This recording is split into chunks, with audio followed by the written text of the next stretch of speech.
Yung na ito na ang lapit na, shooting na kayo in a few days. Grabe, sobrang bilis. Kasi po nung nandun kami sa The Rain in España, hindi ko pa masyadong iniisip eh. Hindi pa siya nagsisink in sa akin. But ito, malapit na siya. Ito na, nakaka-excite and yun na, pressure. Pero of course, grateful and excited. Trending yung ngayon, nasa Pilipinas. So, parang nasa 6,000 tweets na. Wow, thank you so much po. And how do you feel about the support of Marco and Kevin? Ay, grabe. I guess, kasi na-form na po talaga yung friendship namin because of The Rain in España. Kasi lahat naman po kami doon first time nagkatrabaho. Siguro si Nicole, nakasama ko lang siya sa yung Kiara po namin si Nicole. Nakasama ko siya sa Dina Muli with Julia Barreto. But then, hindi rin kami masyado magka-scene. So, basically, yun ang talaga yung first time namin magkakatrabaho. And it was so nice. Ang ganda ng bond na nagawa namin. As in, parang totoo yung barkadahan talaga. Wala ka nag-upstage sa isa't isa? Wala po akong naramdaman na gano'n so far. Kahit kala ko binibigay niya sa akin. Kinuha ko. But yeah, kahit po si Beo, wala po siya ngayon. Lahat po talaga kami. Nag-click po talaga. Kailan mo nalaman na magiging partner mo si Jerome? I think a month ago or less than a month. How does it feel na natilala ko na siya? Siyempre, excited. Super excited. Kasi po, noong nasa The Rain in España, hindi pa siya pinapakita. And then, I talked about him dun sa The Rain in España. Pero sobrang teaser lang. Hindi ko pa nasabi yung name.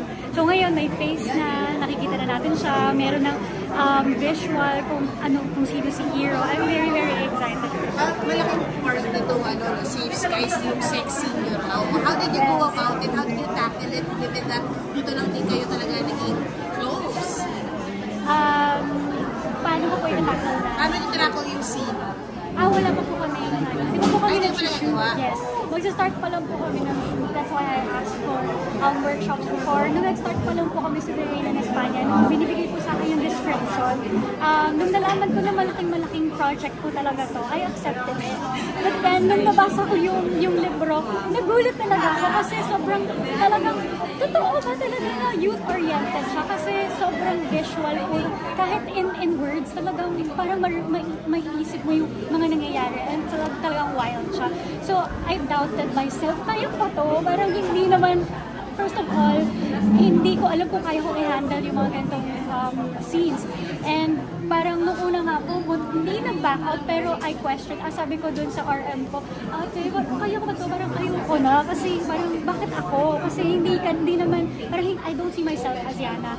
Katulad ng mga taong before na nag-doubt sa akin.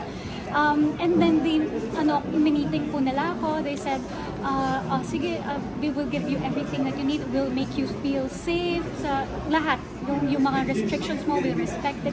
Tapos inisip ko, I thought about it, I'm getting old. I'm already turning 31 this October. So naisip ko, I think I need something talaga na, magkakaroon ng new chapter in my life. Kasi puro pa safe, not pa safe, but because my personality talaga is ganun talaga. I'm afraid to take risks, but now, kinuha ko na yung risk. Actually, kasi pagdating sa libro, pag adaptation siya, medyo yung mga fanatiko nito talagang nag-nitpick. So, kailangan mo talaga mag-deliver.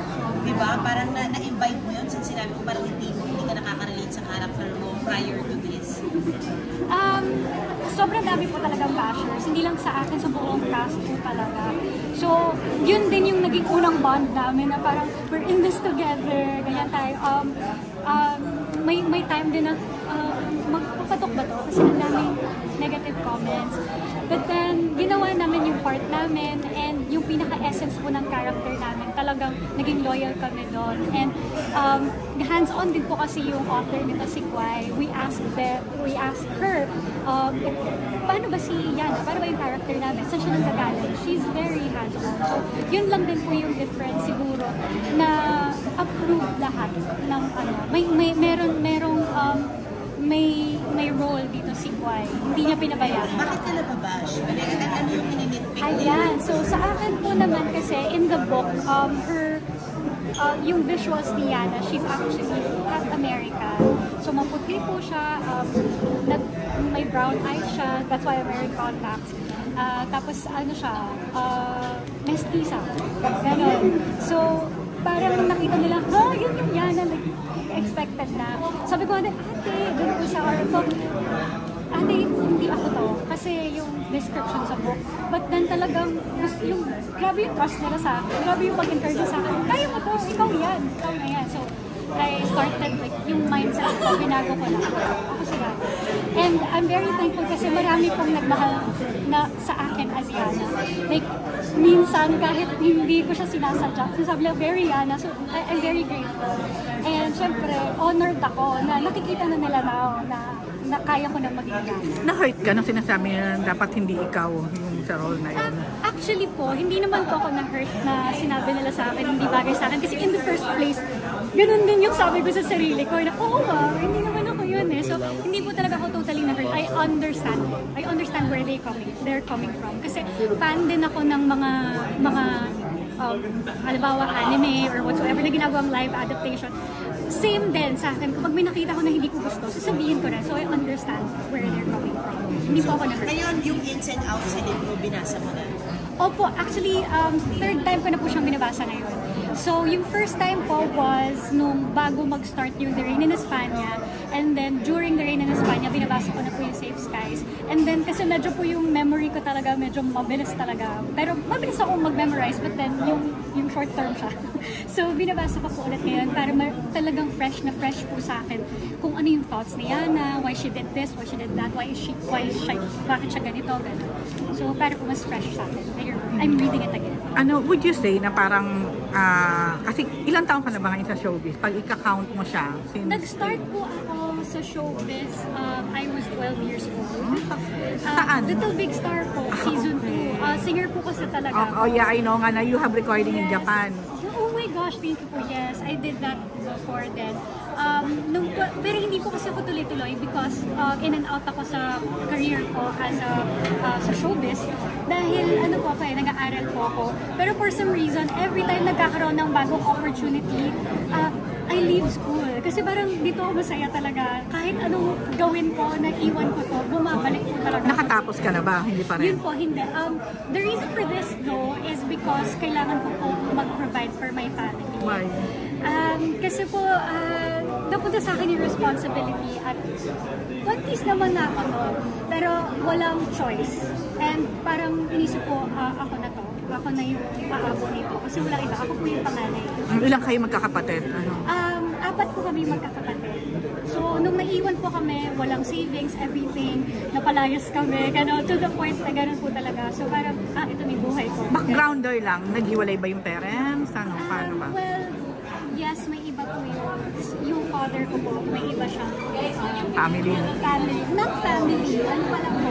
Hanggang ngayon, In short, may kabet. Ganon. Okay. Oh. yes, pero Okay lang yan. Oh. Pero ano naman po, nakapag-usap na po kami.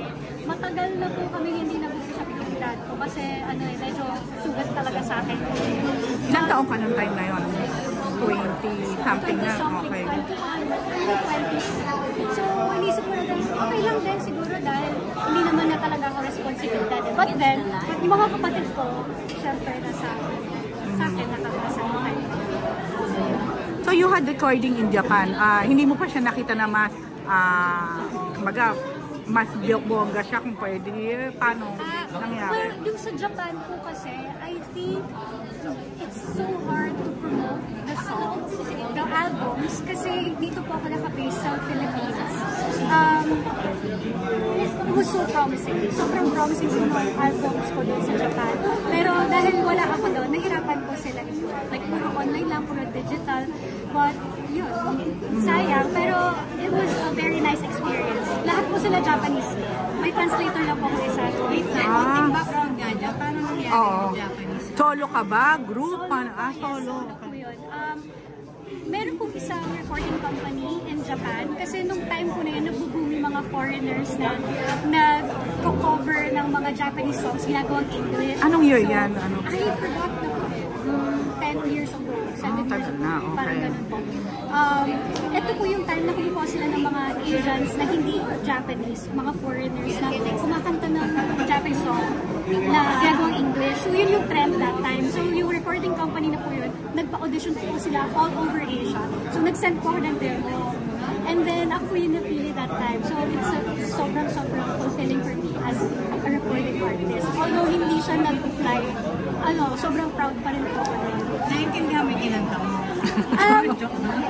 Naiintindihan ko po at the time kasi English po siya. English. Okay. Tapos meron lang din pong Japanese version. So naiintindihan But you know how to speak, Natuto po ako ng very, very basic lang. Kasi kailangan ko po mag-bumate, mag-thank you. Okay. First time mo mag-language? First time mo? Love team, yung official, I think hindi naman po kami official na love team. Right? Malapit na. We'll see kung papatuloy. Pero first time po ako, yes, to pair. Nagkakaroon po ako ng mga kasama before na si Wilbert, naka-pair ko po siya sa For the Love, sa TV5. Pero ano lang po yun, per episode po kasi siya. So this is the first time na parang talagang malaking project with a partner. Ready ka sa pressure? Kailangan po. From everywhere. Kailangan ko maging ready. Kung magbaback out pa ako dito, baka mas marami pang maging bashers, my gosh. But I'm very ready na po. Na-set ko na po yung mind ko to doing this, to finishing this project from start till the end. Trisha, anong feeling mo? Kasi diba, nakilala ka rin sa girl trend diba? So medyo pa sexy doon and all. Tapos dito parang, in a way, pang bagets.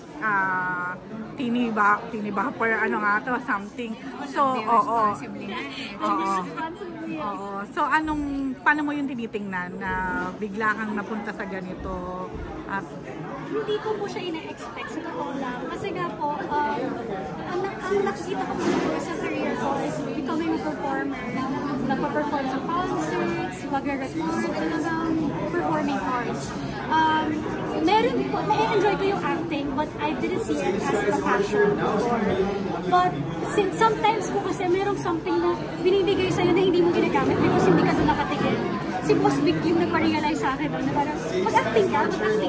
So ngayon, parang tinanggap ko po yung challenge na yun. And ginagawa ko po yung best ko. Pero talagang hindi ako, mabigay ko po yung best ko na mabigyan ko ng justice lahat ng characters na gagawin ko po as an actress. okay. May nabasa lang ako, parang you were labeled, pero correct me if I'm wrong, na parang hubadera. Ano mo doon? Bakit ka nang galing din yun? Kasi po, hubadera fashion. Yan po. Kasi may tawag po sa parang yung mga crop tops, yung mga sexy, revealing outfits. So hindi pa uso nun ang mga crop top? Ganon ka na? Or mga Well, na-build lang po yan nung na-girlfriends ako. Doon lang po ako, natutang mag-hubadera fashion. Kami na ng China, yan. Yan yung mga gusto namin sulitan, mga sexy. So hanggang damit lang naman yon. Yes, at the time. Pero dito kailangan ko lang mas mag-level up. Paano kung after this, ilagay ka sa mga Viva Max movies? Are you ready? Well, for Viva Max, kasi it depends on the script. I have to look at the script first. Kasi ayoko pong gumanap ng character na hindi ko po kaya gampanan. For Yana, I think, nung binasa ko po talaga yung, nung binasa ko yung book, it's such a beautiful story. It's not just about the sex. It's not just about blending. Meron po talagang story siya. Meron po siya